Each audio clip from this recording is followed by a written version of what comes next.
नमस्कार दोस्तों, बच्चा पार्टी।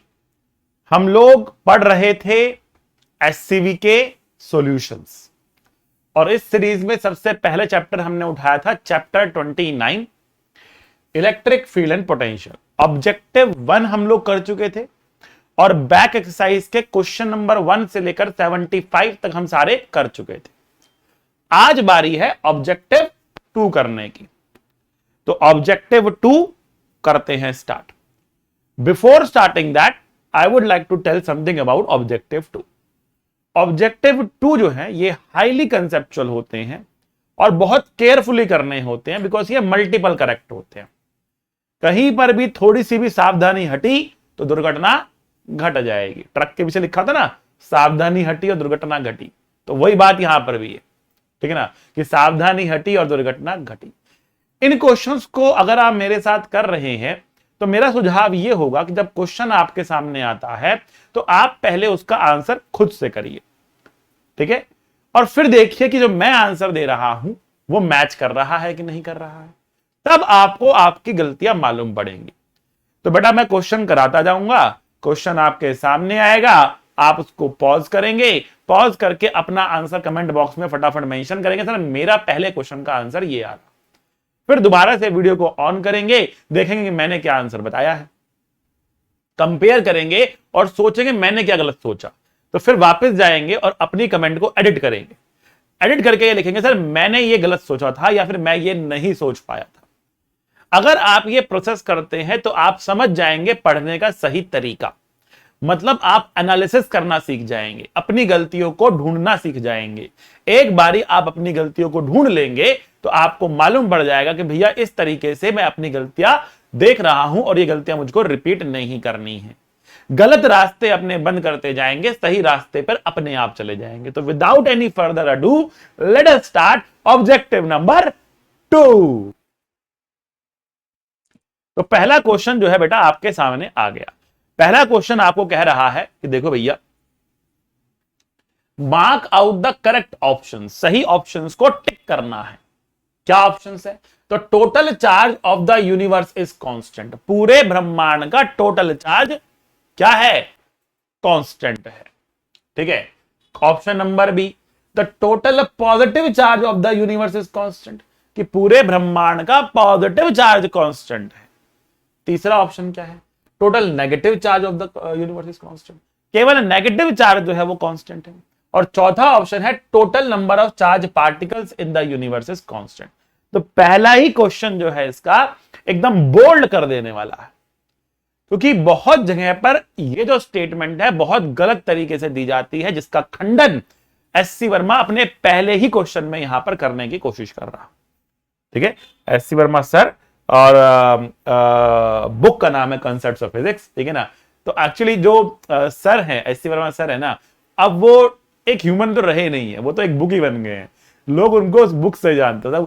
वो लोग दुकान पे भी जाते हैं ना, तो वो दुकान पे जाके ये नहीं बोलते हैं कि मतलब मुझे कॉन्सेप्ट्स ऑफ फिजिक्स की बुक दे दो, वो कहते हैं एससी वर्मा दे दो। मतलब वो पर्सन नहीं रहे हैं, अब वो एकदम पर्सन जो है पर्सोनिफाइड हो चुके हैं और बुक ही बन चुके हैं, बुक का टाइटल ही बन चुके हैं, और बुक जो है उनके नाम से ही अब बिकती है।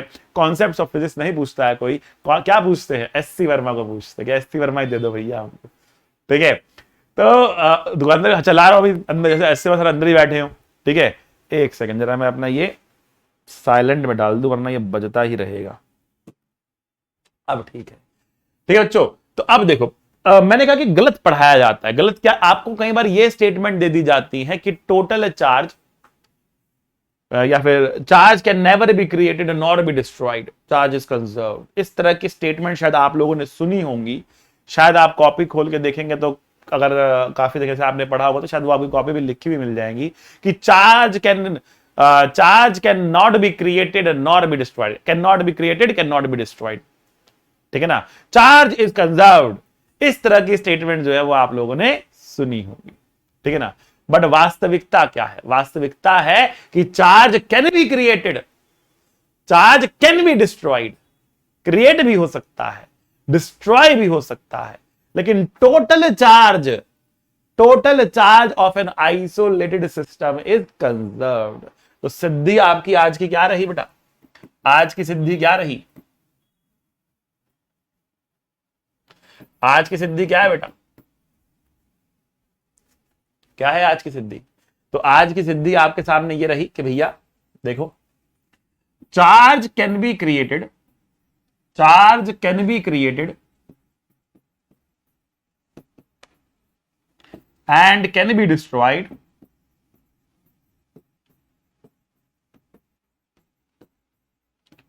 but total charge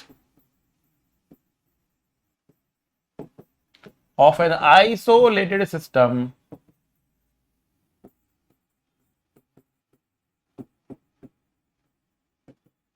remains conserved. Total charge of an isolated system remains conserve. Total charge तो कंजर्व रहेगा, ठीक है ना, लेकिन इंडिविजुअल चार्जेस जो है वो मर सकते हैं, जा सकते हैं। क्या मतलब कि जब भी एक पॉजिटिव मरेगा तो साथ में नेगेटिव को लेकर मरेगा, जब भी एक पॉजिटिव पैदा होगा तो साथ में उतना ही नेगेटिव भी लेकर पैदा होगा। तो पैदा सर कैसे हो रहा, मर कैसे रहा? जैसे एक प्रोसेस होता है, इसको बोलते हैं एनिहिलिएशन।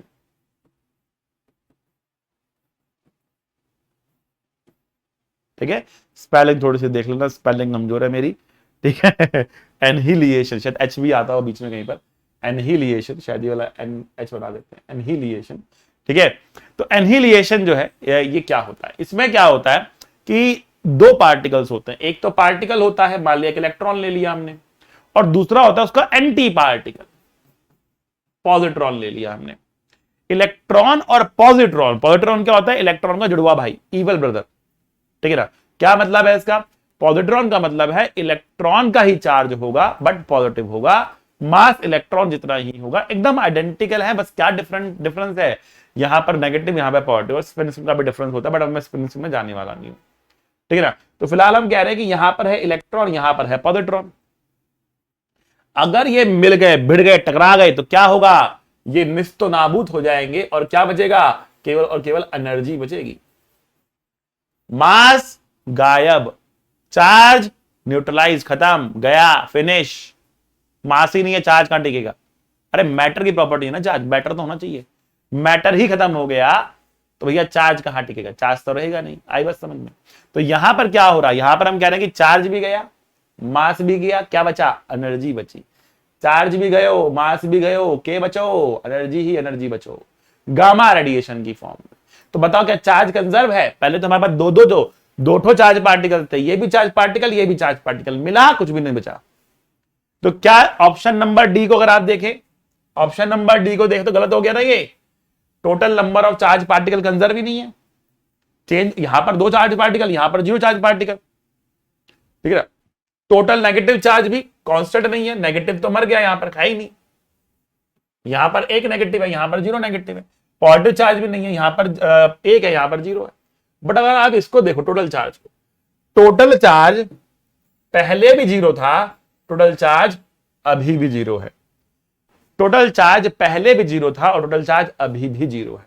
आ रही बात समझ में कि टोटल चार्ज तो भैया पहले भी जीरो था और अभी भी जीरो है। क्लियर हो रही बात आपको? ठीक है ना। तो अगर टोटल चार्ज पहले भी जीरो था और अभी भी जीरो है, इसका मतलब क्या हुआ? इसका मतलब बहुत सिंपल सी बात है कि टोटल चार्ज तो कांस्टेंट रहेगा, लेकिन इंडिविजुअल चार्जेस पॉजिटिव और नेगेटिव ये कंजर्व होने जरूरी नहीं है। आ रही बात समझ में? ये तो मैंने डिस्ट्रक्शन का एग्जांपल दिया है। अगर आप रेडियो एक्टिविटी में जाएंगे तो आपको वहां पर चार्ज प्रोड्यूस होते हुए मिल सकते हैं। जैसे अगर आपके पास यहां पर एक न्यूक्लियस है, उसमें एक न्यूट्रॉन होगा, तो न्यूट्रॉन जो है that can be converted into proton plus electron plus anti neutrino. This happens in beta minus decay, this happens in beta minus decay. क्या होता है उसमें? एक न्यूट्रॉन रहता है जिस पर चार्ज कितना है? जीरो है, बट ये टूटता है और एक प्रोटॉन, इलेक्ट्रॉन और एंटी न्यूट्रिनो बनता है। अब ये एंटी न्यूट्रिनो का ये चार्जलेस पार्टिकल है, फंडामेंटल चार्जलेस पार्टिकल है। जैसे इलेक्ट्रॉन एक फंडामेंटल पार्टिकल है, प्रोटॉन एक फंडामेंटल पार्टिकल है, वैसे ही एंटी न्यूट्रिनो भी एक फंडामेंटल पार्टिकल है, बट इस पर चार्ज नहीं होता है। फिलहाल इसको कर दो इग्नोर। तो हम कह रहे हैं न्यूट्रॉन जिस पर कोई चार्ज नहीं था वो कन्वर्ट हो गया दो चार्जेस में, एक पॉजिटिव चार्ज एक नेगेटिव चार्ज। तो क्या चार्ज पार्टिकल कंजर्व रहे? नहीं, पहले जीरो थे अब दो हो गए, एक नेगेटिव एक पॉजिटिव। ठीक है ना। क्या पॉजिटिव चार्ज कांस्टेंट है? नहीं, यहां पर 0 था, यहां पर 1 है। क्या नेगेटिव चार्ज कांस्टेंट है? नहीं, यहां पर 0 था, यहां पर 1 है। लेकिन क्या टोटल चार्ज कंजर्व है? बिल्कुल, यहां पर भी 0 था, यहां पर भी 0 ही है, प्लस माइनस को जोड़ो 0 ही आएगा। तो total charge is conserve but not the individual charges, not the charge particles. Clear हुआ बात बेटा? चलते हैं आगे अगले प्रश्न पर। तो क्या आंसर है इसका बेटा? आंसर है A. Let me just match the answer as well. Give me a second, give me a second. Yes, first का आंसर इज ए, करेक्ट है, बिल्कुल सही जवाब। बढ़ते हैं आगे प्रश्न संख्या 2 पर। प्रश्न संख्या 2 हमको कह रही है कि a point charge is brought in an electric field, the electric field at a nearby point. तो कह रहा है कि मान लिया हमारे पास यहां पर एक इलेक्ट्रिक फील्ड है ई, और हम एक चार्ज को ले आए। कौन सा चार्ज है बेटा? पॉइंट चार्ज है, पॉजिटिव नेगेटिव कुछ नहीं बोल रखा है इसने ना। अब कह रहा है कि जो नियर बाय पॉइंट पर फील्ड होगी वो इंक्रीज करेगी अगर चार्ज पॉजिटिव है। तो कोई जरूरी नहीं है। देखो अगर हम यहां पे बात करें तो इसकी फील्ड ऐसी हो जाएगी, इसकी खुद की फील्ड यहां पर हो जाएगी, यहां पर देखिए इसकी खुद की फील्ड ऐसी हो जाएगी। तो यहां पर इलेक्ट्रिक फील्ड में जुड़कर नेट फील्ड बढ़ा देगा, बट यहां पर उल्टा है तो घटा देगा। तो कहीं पे बढ़ रही होगी, कहीं पे घट रही होगी। आ रही बात समझ में? कहीं पे बढ़ रही होगी फील्ड और कहीं पे घट रही होगी फील्ड, है ना भाई। तो कह रहा है कि it will decrease the charge negative, कोई जरूरी नहीं है। नेगेटिव चार्ज लोगे तो ये साइन उल्टे हो जाएंगे, यहां पर बढ़ जाएगी, यहां पे घट जाएगी। पर ऐसे ऐसे पॉइंट मिलेंगे जहां पे घट रही होगी, जहां पे बढ़ रही होगी। तो may increase if the charge is positive and may decrease if the charge is negative, that is true. Increase हो सकता है, डिक्रीज भी हो सकता है। It depends upon the electric field किस डायरेक्शन में है और आप किस पॉइंट की बात कर रहे हो, ठीक है ना। उसके हिसाब से इंक्रीज भी हो सकता है, डिक्रीज भी हो सकता है। तो may increase and may decrease, दोनों ही आंसर पॉसिबल है। चार्ज पॉजिटिव और नेगेटिव उससे फर्क पड़ता नहीं है। आंसर है सी एंड डी, बिल्कुल सही जवाब। कमेंट बॉक्स में अपने आंसर को बेटा लिखना है, आपको मेंशन करना है। क्वेश्चन आए उसको पॉज करें, खुद से क्वेश्चन पढ़े, क्वेश्चन का आंसर लिखें, वापस आए मेरा आंसर देखें, फिर जाकर अपने कमेंट को एडिट करें, सर मेरी ये गलती हुई थी, नाउ आई अंडरस्टैंड, अब मुझे समझ में आ गया, ठीक है, कि अब मैं ऐसी गलती दोबारा नहीं करूंगा। ये चीज मैं पर्टिकुलरली ऑब्जेक्टिव नंबर 2 के लिए स्पेशली फोकस करके कह रहा हूं, तो बहुत जरूरी है एक्सरसाइज। एक बार अगर आप एक्सरसाइज करोगे तो यू विल अंडरस्टैंड कि आप कहां गलतियां कर रहे हो। वो बहुत जरूरी प्रक्रिया है। जिसने बेटा ये प्रक्रिया फॉलो कर ली ना, वो जिंदगी में कम क्वेश्चन करेगा लेकिन ज्यादा सीख जाएगा। कम क्वेश्चन करके भी ज्यादा सीखना है तो ये तरीका बहुत जरूरी है। आपको आपके कॉन्सेप्ट पे भरोसा होना चाहिए, और जब वो गलत साबित हो जाए तो अंदर से ना एक जिज्ञासा उत्पन्न होनी चाहिए कि सर गलत कैसे हो गया, आखिरकार ये गलत कैसे हो गया। अगर वो जिज्ञासा ही अंदर से नहीं आ रही है ना कि ठीक हुआ तो भी ठीक है, गलत हुआ तो भी ठीक है, और अंदर से ये जिज्ञासा नहीं आ रही है ना कि यार क्यों गलत हुआ मेरा, तब तक कोई फायदा नहीं है, तब तक कोई फायदा नहीं है पढ़ने का। फिर तो बस आप पढ़ रहे हो, समझ नहीं रहे हो। अगर आपने देखो, अगर आपकी कन्विक्शन के ऊपर कोई क्वेश्चन मार्क उठा दे, अगर आपकी कन्विक्शन के ऊपर कोई क्वेश्चन मार्क उठा देना, तो भैया फिर तो आपको बड़ा अचंभा होता है और मतलब इरिटेशन होती है कि कैसी बात कर दी तूने भाई, कैसी बात कर दी तूने। कोई अगर ये कह दे कि भैया जीने के लिए खाना जरूरी नहीं है, तो आपको अचंभा होगा क्या? नहीं होगा, क्योंकि फैक्ट है, आपको मालूम है, आपको पता है, आपके अंदर बसा हुआ ये चीज, ठीक है ना। वैसे ही कॉन्सेप्ट पर जब तक आपको उतना भरोसा नहीं होगा जितना इस फैक्ट पर है, तब तक क्वेश्चन अगर आपका भरोसा तोड़ दिया जाए तो आपको कोई वो नहीं होगा अंदर से, क्या ऐसा कैसे हो गया। मेरे हिसाब से थोड़ी ये होना चाहिए था। जब तक अंदर से कन्विक्शन नहीं आएगा आपको आपके कॉन्सेप्ट्स के ऊपर, तब तक बात नहीं बनेगी। तो वो कन्विक्शन लाना बहुत जरूरी है। कन्विक्शन लेकर आइए, सारी चीजें बनेंगी आपकी। आइए क्वेश्चन देखते हैं। कह रहा है कि the electric field and the electric potential at a point are E and V respectively, कि electric field and electric potential एक पॉइंट पर ई एंड वी है। Electric field and electric potential एक पॉइंट पर ई एंड वी है, ठीक है ना। If electric field is zero, potential must be zero. If potential is zero, electric field must be zero. If potential is not zero, if field is not zero, potential cannot be zero. If field is zero, if potential is not zero, field cannot be zero. तो बेटा ये तो बिल्कुल ही गलत बात है। इनमें मुझे कोई ऑप्शन ही सही नहीं दिख रहा है, बिकॉज कोई रिलेशन ही नहीं होता है। मैं आपको एग्जाम्पल समझाता हूं, ऐसा नहीं समझाऊं, एग्जाम्पल समझाऊंगा, उससे आपको समझ में आएगा। मैंने कहा ये पॉजिटिव चार्ज क्यों है और ये भी पॉजिटिव चार्ज क्यों है, ठीक है। टेल मी, सेंटर पर फील्ड कितनी होगी और सेंटर पे पोटेंशियल कितना होगा। आपको कमेंट बॉक्स में अपने आंसर लिखते चले जाना, ठीक है। फील्ड कितनी होगी, पोटेंशियल कितना होगा, ठीक है ना। तो आपको पता है कि जब दोनों चार्ज पॉजिटिव होंगे तो ये वाला पॉजिटिव चार्ज जो फील्ड पैदा करेगा बेटा वो राइट में करेगा, ये वाला चार्ज फील्ड पैदा करेगा लेफ्ट में करेगा, फील्ड कैंसिल हो जाएगी जीरो। पर ये भी चार्ज पॉजिटिव, ये भी चार्ज पॉजिटिव, तो दोनों का जो यहां पर पोटेंशियल आएगा बेटा वो पॉजिटिव ही आएगा, जीरो नहीं आने वाला, जीरो नहीं आने वाला, तो नॉट इक्वल टू जीरो होगा।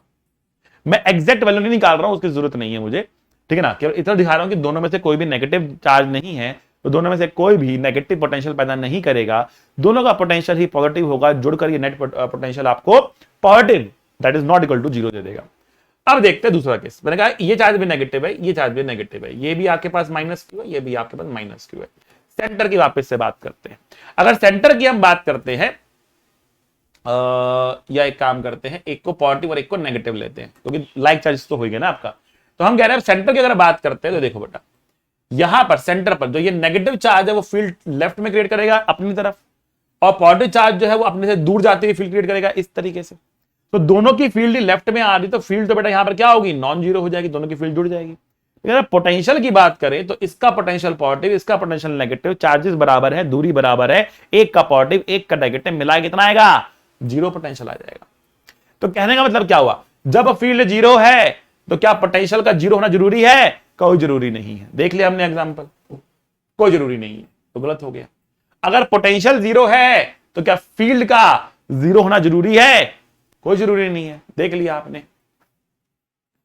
अगला कह रहा है कि अगर फील्ड जीरो नहीं है, अगर फील्ड जीरो नहीं है तो पोटेंशियल जीरो हो ही नहीं सकता, अगर फील्ड जीरो नहीं है तो पोटेंशियल जीरो हो ही नहीं सकता, आपके सामने हो रहा है, तो क्लियरली ये भी गलत हो गया। फिर कह रहा है कि अगर पोटेंशियल जीरो नहीं है, अगर पोटेंशियल जीरो नहीं है, अगर पोटेंशियल जीरो नहीं है तो फील्ड जीरो हो ही नहीं सकता, आपके सामने हो रहा है, आपके सामने ही हो रहा है बेटा, आपके सामने ही हो रहा है। मैंने एग्जांपल लेके दिखा दे, चारों ही गलत आ रहे हैं और बिल्कुल सही इसने आंसर भी नन दिया है। हाँ कभी कभी ये जो ऑब्जेक्टिव क्वेश्चन देता है उसके अंदर वो नन भी दे देता है अपने आंसर, तो आपकी गलती नहीं है अगर आप कंफ्यूज हो गए हो, क्वेश्चन सामने आया हो कि सर इसमें तो कोई भी आंसर सही नहीं आ रहा, हम किसको मार्क करें, ठीक है, तो नन भी ये दे सकता है, इस चीज का आप ध्यान रखें, ठीक है। बट कॉन्फिडेंस होना चाहिए ना आपके ऊपर, ये भी गलत है, ये भी गलत है, ये भी गलत है, ये भी गलत है, सर क्वेश्चन में प्रॉब्लम है या फिर ऑप्शन में प्रॉब्लम है, सर कोई भी सही नहीं है, उसने आंसर में एडमिट किया कोई भी सही नहीं है, ठीक है। चलो फोर्थ पे आते, प्रश्न संख्या 4 कह रहा है the electric potential decreases uniformly from, uniformly word को बेटा ध्यान से देखना, अंडरलाइन करेंगे, uniformly from 120 volt to 80 volt as one moves on the X axis from x equals to -1 centimetre टू x इक्वल्स टू +1 सेंटीमीटर। तो कह रहा है कि भैया ये है x बराबर 0, ये है x बराबर 1, ये है x बराबर 1, ये है -1, ठीक। कह रहा है कि भैया यहां पर जो पोटेंशियल है वो 80 वोल्ट है और यहां पर जो पोटेंशियल है वो 120 वोल्ट है, तो यहां से यहां जाने पर जो पोटेंशियल का जो इंक्रीमेंट हुआ है वो है 120 - 80 मतलब 40 वोल्ट का। दूसरी बात, अब क्योंकि फील्ड इस डायरेक्शन में है, पोटेंशियल इस डायरेक्शन में राइज कर रहा है, मैंने उल्टा लिख दिया आई थिंक, 120 जो है वो -1 पे है, उल्टा लिख दिया मैंने आई थिंक, राइट। दोबारा से लिखते हैं इसको, यहां पर 120 वोल्ट है, यहां पर 80 वोल्ट है, ठीक है, डिक्रीज कर रहा है, डिक्रीज वर्ड को मैंने ध्यान नहीं दिया इसलिए गलत हो गया, ठीक है। तो अब ये कह रहा है कि जो यहां पे पोटेंशियल डिफरेंस है ना वो है -40 वोल्ट का, मतलब इस डायरेक्शन में जाने पर पोटेंशियल घट रहा है, मतलब फील्ड जो होगी वो इस डायरेक्शन में ही होगी, पहली बात तो। अब फील्ड होगी कितनी, अब क्योंकि यूनिफॉर्मली घट रहा है तो फील्ड बेटा क्या होगी, कांस्टेंट होगी, ठीक है। तो फील्ड का वैल्यू लिख सकते हो minus change in potential divide by distance, delta x बोल सकते हो आप। तो पोटेंशियल का डिफरेंस कितना है बेटा, ये है -40, ठीक है, और डिस्टेंस कितना है बेटा हमारे पास, ये कितना डेल्टा एक्स है, 2 का है, यहां से यहां तक आने लिए 2 आपको चलना पड़ा, पॉजिटिव एक्स में 2 चलना पड़ा, तो यहां पे 2 बोलोगे, कितना आ रहा है ये 20 वोल्ट पर सेंटीमीटर आ रहा है, बिकॉज ये सेंटीमीटर में गिवन है, ठीक है ना। तो 20 वोल्ट पर सेंटीमीटर आ रहा है। तो अब ये कह रहा है कि यहां पर जो फील्ड होगी उसके बारे में क्या कह सकते हैं, तो कह रहा है कि मस्ट बी 20 वोल्ट पर सेंटीमीटर, ओके। फिर कह रहा है कि मे बी 20, ओके। फिर कह रहा है कि may be greater than 20, may be less than 20, or greater than 20। देखो इससे मुझे पूरा यकीन है कि बहुत सारे बच्चे फंस गए होंगे भाई, जिसको कुछ भी नहीं आता होगा तो अपना आंसर नहीं दे पा रहा होगा, पहली बात। जिसको कुछ आता होगा वो आंसर देगा 20, मतलब must be equal to this. और जैसे वो यहां मार्क करेगा गलत हो जाएगा, बिकॉज ये गलत आंसर है। यहां पे मस्ट लगा, मतलब कोई और केस है ही नहीं। अब मल्टीपल करेक्ट में यही होता है, आपको सारी पॉसिबिलिटी देखनी पड़ती है, सारी पॉसिबिलिटी देखनी पड़ती है। तो मस्ट बी इक्वल कोई जरूरी नहीं है, मे बी इक्वल, हाँ मे तो हो ही सकता है, मे में कोई दिक्कत नहीं दिख रही, तो दिखाइए हमें 20। मे बी ग्रेटर देन और मे बी लेस देन। अब ये कैसे फैसला करें? और आप मस्ट की जगह पे मे क्यों कह रहे हो? Why it can be must? Because यहां पर केवल और केवल यह बताया गया है कि पोटेंशियल इस डायरेक्शन में कैसे चेंज हो रहा, वाई डायरेक्शन के चेंज के बारे में कुछ नहीं बताया। मतलब वाई डायरेक्शन में कितना फील्ड है तो बताया ही नहीं हमको, फील्ड है भी कि नहीं हमें बताया नहीं। मतलब जो आपने निकाला है ना यहां पर बेटा, ये एक्स से आपने यहां पर डिफरेंशिएट किया है, इसलिए ये कौन सा कंपोनेंट है बेटा? ये है x component of the field. So 20 volt per centimeter is the x component of the field, is the x component of the field. There can be in y as well. उसकी information में दी नहीं है, तो information दी नहीं है इसका मतलब ये थोड़ा ना कि है होगा ही नहीं, because it's a multiple correct. You have to think about the all the aspects. There is the possibility कि वो x की जगह y में भी हो, तो अगर वो y में भी होगा, x के साथ साथ अगर कुछ y में भी होगा तो रिजल्टेंट आएगा वो इससे बड़ा ही तो आएगा, क्योंकि इसके अंदर जुड़ रहा है। अगर ये ex है और ये ey है तो e की वैल्यू कितना आएगा? रूट ओवर ex का स्क्वायर प्लस ey का स्क्वायर। तो ऑब्वियसली ये ग्रेटर देन ex होना ही चाहिए, greater than equal to ex होना चाहिए। तो 20 या उससे बड़ा ही होगा। ex कितना है? ex तो 20 है, तो 20 से बड़ा ही होगा या 20 के बराबर भी हो सकता है अगर ey 0 हो जाए, ey 0 हो जाए। नेगेटिव भी होगा तो स्क्वायर है वहां पर, तो बढ़ेगा ही, कम नहीं हो सकता। तो लेस तो मुझे किसी भी कंडीशन में होता हुआ दिख नहीं रहा, ज्यादा हो सकता है। तो B and C is the correct answer, D हो गया रॉन्ग। बिल्कुल सही जवाब, B and C is the correct answer. ठीक है बच्चा लोग, आगे बढ़ते हैं, आगे बढ़ते हैं। तो अब ये प्रश्न संख्या 5 पे आ चुके हैं। ये हमें कह रहा है कि भैया which of the following quantities do not depend on the choice of zero potential और जीरो पोटेंशियल एनर्जी। इनमें से कौन सा जीरो पोटेंशियल का रेफरेंस हम क्या मान रहे हैं या पोटेंशियल एनर्जी का रेफरेंस क्या मान रहे हैं उस पर डिपेंड नहीं करता है। पॉज करें, अपने आंसर को कमेंट बॉक्स में लिख दें। ठीक, अच्छा जी। तो अब ध्यान देना बात को, हम जो फॉर्मूला लिखते हैं ना के क्यू बाय आर, जो फॉर्मूला लिखते हैं इसमें भी एक रेफरेंस होता है, वो होता है इन्फिनिटी पर हमने जीरो माना हुआ है, इन्फिनिटी पर हमने जीरो माना हुआ, तो रेफरेंस तो होता। लेकिन दो पॉइंट के बीच में जो पोटेंशियल डिफरेंस है, तो पोटेंशियल डिफरेंस रेफरेंस पर डिपेंड नहीं करता। देखो होता क्या है, ये पॉइंट ए है, ये पॉइंट बी है, यहां पे कितना पोटेंशियल है वो डिपेंड करता है किस चीज पर, कि आपने रेफरेंस क्या माना है, इन्फिनिटी को माना है या कहां पर माना है, या इसी को मान लिया आपने। ठीक है ना, किसको रेफरेंस माना है उसके हिसाब से यहां पर पोटेंशियल लिखा जाता है। तो मान लेते हैं कि मैंने एक पॉइंट यहां पर और ले लिया ओ, ये मेरा रेफरेंस पॉइंट है, यहां पर मैंने जीरो पोटेंशियल माना। ठीक है, यहां पर मैंने 20, इसके जैसे यहां पर 20 वोल्ट आ गया और यहां पर 50 वोल्ट आ गया। ठीक है, अब बात समझना, तो यहां पर कितना पोटेंशियल डिफरेंस हुआ? 30 वोल्ट का डिफरेंस हुआ, 30 वोल्ट का डिफरेंस हुआ। लेकिन इफ समबडी से कि I am going to change the reference, अब मैं रेफरेंस को चेंज कर रहा हूं, जिसकी वजह से यहां पर जो पोटेंशियल है अब वो जीरो नहीं बल्कि 10 वोल्ट आ रहा है। तो यहां पर पोटेंशियल क्या हुआ? 10 वोल्ट बढ़ गया, क्योंकि मैंने जीरो अब नहीं माना, यहां पर जीरो कहीं और मान लिया, जिसकी वजह से यहां पर कितना आ रहा है? 10 वोल्ट आ रहा है। तो अगर यहां पे 10 वोल्ट आ रहा, 10 वोल्ट यहां बढ़ा, तो 10 वोल्ट आपको यहां भी बढ़ाकर कितना करना पड़ेगा? 30 वोल्ट करना पड़ेगा। और यहां पर 50 वोल्ट कितना करना पड़ेगा? 60 वोल्ट करना पड़ेगा, क्योंकि अब कहीं और रेफरेंस लिया गया, अब कहीं और रेफरेंस लिया गया। तो जीरो कहीं और है, तो यहां पर 10 हो गया, तो यहां पर 30, तो यहां पर 60। लेकिन जो डिफरेंस है ना, ये अभी भी 30 बना रहेगा, बिकॉज 30 और 60 को माइनस करोगे तो कितना आएगा? 60 आएगा। तो जहां पर भी डिफरेंस की बात है, चेंज की बात है, वो रेफरेंस पे डिपेंड नहीं करता है। डिफरेंस या चेंज रेफरेंस पे डिपेंड नहीं करता है, एब्सोल्यूट वैल्यूज रेफरेंस पे डिपेंड करती है। इतनी बात आपको समझ लेनी है। तो अब देखते हैं ऑप्शन पढ़ते हैं क्या कह रहा है। कह रहा है पोटेंशियल डिफरेंस ऐसे पॉइंट का रेफरेंस पे डिपेंड करेगा, बिल्कुल करेगा। और इसने पूछा कि इनमें से कौन सा डिपेंड नहीं करता, तो ये गलत हो गया।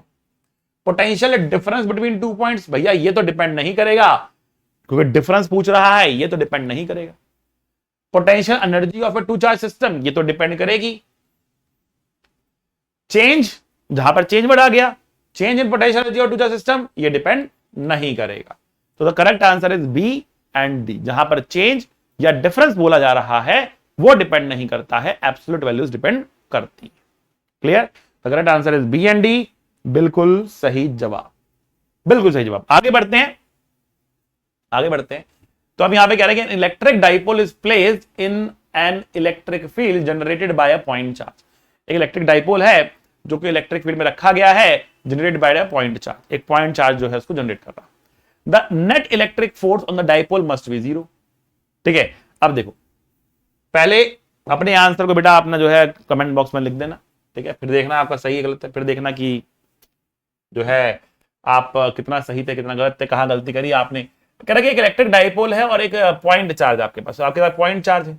तो पॉइंट चार्ज स्पेस में जो फील्ड पैदा करता है वो आगे जाते जाते हल्की होती चली जाती है, आगे जाते जाते हल्की होती चली जाती है। फिर वो कह रहा है कि इसमें हमने डाइपोल रख दिया, एक डाइपोल रख दिया हमने। तो ये कह रहा है कि भैया इस डाइपोल के ऊपर net electric force must be 0, may be 0। ठीक है ना। फिर कह रहा है कि टॉर्क मस्ट बी 0 और फिर कह रहा है टॉर्क मे बी 0। ठीक है, तो पहली बात तो समझो, अगर आपको फोर्स देखना है तो आप न्यूटन का थर्ड लॉ भी लगा सकते हो, और थर्ड लॉ के हिसाब से आप क्या करोगे, उल्टा देख लोगे। अगर मेरे पास एक डाइपोल है तो इस डाइपोल की वजह से स्पेस में किसी भी पॉइंट पर फील्ड 0 होगी क्या? किसी भी पॉइंट में फील्ड 0 होगी क्या? नहीं होगी। यहां पर भी फील्ड होती है, यहां पर भी फील्ड होती है, यहां पर भी फील्ड होती है और यहां पर भी फील्ड होती है। इस डाइपोल की वजह से पूरे स्पेस में हर एक पॉइंट पे कुछ ना कुछ फील्ड होती ही होती है। There is no point in the space due to a dipole जहां पर फील्ड 0 हो जाए। फील्ड कहीं पर भी 0 इनफिनिट पे जाकर होती है, बाकी कहीं पर भी फील्ड 0 नहीं होती। तो अगर आपने एक पॉइंट चार्ज लिया और कहीं पर भी रख दिया तो क्या उस पर फोर्स लगेगा? 100% उस पर फोर्स लगेगा ही लगेगा। ठीक है, क्योंकि डाइपोल की फील्ड कहीं पर भी 0 नहीं होती, तो स्पेस में कहीं पर भी रख लो, चार्ज के ऊपर फोर्स लगना तय है। तो अगर इस चार्ज के ऊपर फोर्स लगेगा तो ये चार्ज के पास एक फोर्स आया तो बदले में ये चार्ज भी इस डाइपोल पर एक फोर्स लगा रहा होगा। क्लियर? तो इसका मतलब क्या हुआ कि चार्ज एक डाइपोल पे फोर्स लगाएगा लगाएगा, वो 0 नहीं हो सकता, ना मस्ट ना may, it has to be non 0। तो इसका मतलब क्या हुआ, option A and option B तो गलत हो गए। ठीक है, हम बोल सकते हैं field due to a dipole is non 0 at all points. सभी पॉइंट्स पर नॉन 0 होती, कहीं पर 0 होती ही नहीं है फील्ड। फील्ड कहीं भी 0 नहीं तो कहीं भी रख लो उसको, आपको तो फोर्स मिलना ही मिलना है। तो न्यूटन का थर्ड लॉ यहां पे हमने लगा दिया, न्यूटन का थर्ड लॉ हमने यहां पर लगा दिया।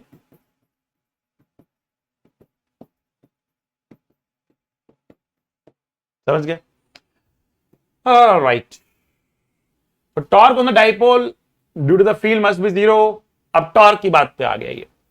तो भैया टॉर्क कब 0 होता है, बात समझना। अगर अगर मैंने इस पॉइंट चार्ज को लिया यहां पर और इसकी वजह से यहां पर फील्ड दिखाई है इस डायरेक्शन में, भले ही आगे कम हो रही है पीछे ज्यादा है, ठीक है ना, और हमने यहां पर ऐसे ही एक डाइपोल रख दिया, ऐसे डाइपोल रख दिया, ठीक है, तो इस पॉइंट पर फोर्स लगेगा इस डायरेक्शन में, इस पॉइंट फोर्स लगेगा इस डायरेक्शन में, ये फोर्स बड़ा होगा, ये फोर्स थोड़ा छोटा होगा इनफैक्ट, और ये फोर्स थोड़ा बड़ा होगा। नेट फोर्स बेटा लेफ्ट में आएगा, बट टॉर्क नहीं लग रहा होगा, घुमाने वाला टॉर्क नहीं लग रहा होगा आपके पास अगर ऐसे रखोगे। लेकिन अगर आपने तिरछा रखा तो भैया इस पर फोर्स ऐसे, इस पर फोर्स ऐसे घुमाएगा, टॉर्क पैदा करेगा यहां पर। तो टॉर्क आ भी सकता है और टॉर्क नहीं भी आ सकता। अगर डाइपोल को इलेक्ट्रिक फील्ड के पैरेलल लग दिया तो टॉर्क नहीं आएगा, अगर डाइपोल को कुछ तिरछा रखा तो टॉर्क आएगा। अब तो टॉर्क आएगा कि टॉर्क नहीं आएगा, अब सारी कहानी ये बचती है। टॉर्क आएगा कि टॉर्क नहीं आएगा, अब सारी कहानी ये बचती है। और हम कह रहे हैं कि यहां पर भैया टॉर्क आ भी सकता है और नहीं भी आ सकता, डिपेंडिंग कि वो रखा है कि नहीं रखा है, कैसे रखा है, ठीक है ना। तो हमने कहा कि इलेक्ट्रिक फील्ड के पैरेलल रखा है कि नहीं रखा, उसको देखना पड़ेगा। तो मे भी 0 और मे भी 0 बोलेंगे, मस्ट तो नहीं बोल सकते, मस्ट तो नहीं बोल सकते। तो आंसर शुड बी डी, 6 का आंसर इज डी। बिल्कुल सही जवाब, 6 का आंसर है डी। बढ़ते अगले प्रश्न में, प्रश्न संख्या 7। A proton and an electron are placed in a uniform electric field. Comment box में अपने आंसर को मेंशन कर दें। तो कह रहा है कि हमारे पास एक यूनिफॉर्म इलेक्ट्रिक फील्ड है ई, और इसके अंदर हमने एक प्रोटॉन को भी रख दिया है और एक इलेक्ट्रॉन को भी रख दिया। बहुत अच्छी बात है, दोनों का चार्ज बराबर है, क्यों? Electric force acting on them will be equal. तो इस पर इलेक्ट्रिक फोर्स लगेगा इस डायरेक्शन में Q इंटू ई, इस पर लगेगा इस डायरेक्शन में Q इंटू ई। मैग्नीट्यूड तो बराबर है, डायरेक्शन उल्टी। Magnitude will be equal, yes, magnitude तो बराबर होगा। Their acceleration will be equal, नहीं, acceleration will not be equal, because acceleration निकालने के लिए आपको मास से डिवाइड भी करना पड़ेगा। तो acceleration of proton will be QE divide by mass of proton, acceleration of electron will be QE divide by mass of electron, ठीक है ना। अब क्योंकि मास ऑफ इलेक्ट्रॉन कम होता है, एक्सेलरेशन ऑफ इलेक्ट्रॉन ज्यादा होगा compare to acceleration of proton. Magnitude की बात कर रहा हूं मैं, डायरेक्शन तो उल्टी रहेगी, ठीक है ना। तो डायरेक्शन तो उल्टी है ही, बट मैग्नीट्यूड भी बराबर नहीं है, तो इक्वल नहीं है एक्सेलरेशंस, और फोर्स का मैग्नीट्यूड बराबर है। तो 7 का आंसर है बी, केवल और केवल बी ठीक है, तो करेक्ट आंसर इज बी, ठीक है बच्चा लोग। आते हैं अगले प्रश्न में, प्रश्न संख्या 8, कह रहा है कि the electric field in a region is directed outward and is proportional to the distance r from the origin. तो कह रहा है कि देखो हमारे पास एक ओरिजिन है और हमारे पास एक रीजन है, और उस रीजन के अंदर जो इलेक्ट्रिक फील्ड है वो रेडियली आउटवर्ड है।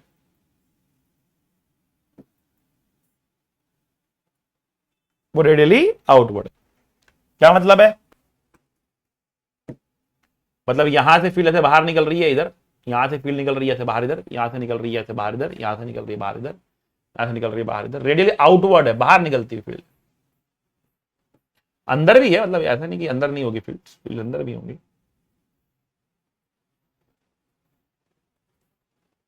Something like this. मैं नहीं कह रहा हूं कि एग्जैक्टली आपके पास एक पॉइंट चार्ज ही है, बट रेडियली आउटवर्ड बाहर की तरफ फील्ड निकल रही है, ठीक है भाई। तो क्या करें, is it uniform in the region, क्या taking the electric potential at the origin to be zero, कहता है कि यहां पर पोटेंशियल को जीरो मान लो, यहां पर पोटेंशियल को जीरो मान लो, और कह रहा है कि जो फील्ड है आपकी वो प्रोपोर्शनल टू आर है and is proportional to the distance R, R के प्रोपोर्शनल है, डिस्टेंस आर के प्रोपोर्शनल है, ठीक है। मतलब जो हमने स्फीयर बनाया है उसमें तो यहां पर हम फील्ड लिखेंगे, तो यहां जो फील्ड का मैग्नीट्यूड होगा वही मैग्नीट्यूड यहां पर भी होगा, वही मैग्नीट्यूड यहां पर, डायरेक्शन रेडियली आउटवर्ड रहेगी, मैग्नीट्यूड बराबर रहेगा, प्रोपोर्शनल टू आर है।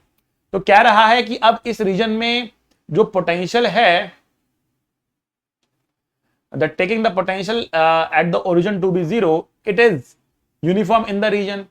आई थिंक ये it is, I think it wants to ask about the electric potential, कि अगर ओरिजिन पे आपने जीरो मान लिया तो क्या पोटेंशियल इस रीजन, पूरे रीजन के अंदर यूनिफॉर्म होगा? नहीं, यूनिफॉर्म क्यों होगा? अगर फील्ड आपके पास है तो भैया पोटेंशियल तो बदलेगा बदलेगा, यूनिफॉर्म तो हो नहीं सकता। अगर फील्ड आपके पास है तो पोटेंशियल तो बदलेगा, तो यूनिफॉर्म तो हो नहीं सकता। तो पहला तो ऑप्शन गलत हो गया, क्योंकि फील्ड जो है वो पोटेंशियल को बदलती है। Is it proportional to R? भाई प्रोपोर्शनल टू आर तो आपके पास फील्ड है, पोटेंशियल किसके प्रोपोर्शनल होगा हम देखना चाहते हैं। तो पोटेंशियल क्या होता है, देखो पोटेंशियल होता है minus E dot D R, ये होता है पोटेंशियल, ठीक है ना। तो अगर मैं यहां पे पुट करता हूं minus, you can put DV here and then integrate. तो जब जीरो लिया आपने आर को तो पोटेंशियल को जीरो ले लेंगे, जब आपने आर को आर लिया तो पोटेंशियल कुछ वी ले लेंगे। तो यहां तो वी आ गया, यहां पर क्या आने वाला है उसको देखना है आपको, ठीक है ना। तो हमने बोला कि ई हमारे पास कितना है, इसको हमने कुछ कांस्टेंट के इंटू आर मान लिया, तो के इंटू आर कह दिया, इंटू डी आर कह दिया। अब ये बाहर की तरफ ही है तो आर और डी आर जो है सेम डायरेक्शन में आपको मिल चुके हैं, ई और डी आर सेम डायरेक्शन में मिल चुके हैं, 0 टू आर। तो पोटेंशियल जो है होगा माइनस के आर स्क्वायर बाई, तो पोटेंशियल जो है वो आर स्क्वायर के प्रोपोर्शनल आ गया मैग्नीट्यूड में। तो प्रोपोर्शनल टू आर स्क्वायर है, आर के प्रोपोर्शनल तो नहीं है भैया, आर के तो नहीं है, आर स्क्वायर के प्रोपोर्शनल है, सी तो ठीक हो गया। It increases as one goes away from the origin. देखो फील्ड है बाहर की तरफ, फील्ड है बाहर की तरफ, और फील्ड की डायरेक्शन में आगे बढ़ने में पोटेंशियल घटता है, फील्ड की डायरेक्शन में आगे बढ़ने पर पोटेंशियल घटता है। तो आगे जाने में पोटेंशियल क्या हो रहा होगा, घट रहा होगा, बढ़ नहीं रहा होगा। आगे तरफ जाएंगे तो पोटेंशियल घट रहा होगा, बढ़ नहीं रहा होगा। आई बात समझ में? तो जैसे जैसे हम आगे जा रहे हैं पोटेंशियल जो है वो क्या कर रहा है, घट रहा है। यहां बोला कि बढ़ रहा है, तो बढ़ तो नहीं रहा है, घट रहा है, तो गलत हो गया। तो correct answer is C, correct answer is C. तो बेटा ये थे आपके पास आज के प्रश्न। Thank you very much. And objective 2 बहुत ही कंसेप्चुअल, वेरी वेरी कंसेप्चुअल। इससे कंसेप्चुअल क्लैरिटी आपकी बहुत इंक्रीज होगी, आपको आपके कॉन्सेप्ट्स पे कॉन्फिडेंस डेवलप होगा, और जितना आप गलतियां भी कर रहे हैं तो उससे घबराना नहीं है, उससे सीखना है। अगर गलतियों से सीखोगे नहीं तो गड़बड़ है। जो चीज आपसे पहली बार में बन जाए वो आपके लिए वेस्ट है, कूड़ा है। जो चीज आपसे पहली बार में बन जाए वो आपके लिए वेस्ट है, कूड़ा है। आई बात समझ में? जो पहली बार में ना बने वही अच्छा है, उससे सीखना है। उतना सीख लिया तो मतलब बहुत सीख लिया। आ रही बात समझ में? क्लियर है? तो बेटा आप पढ़ते रहे, मुस्कुराते रहे, be a good human being. मिलेंगे अगले लेक्चर में, तब तक के लिए see you, tata, bye bye, love you all.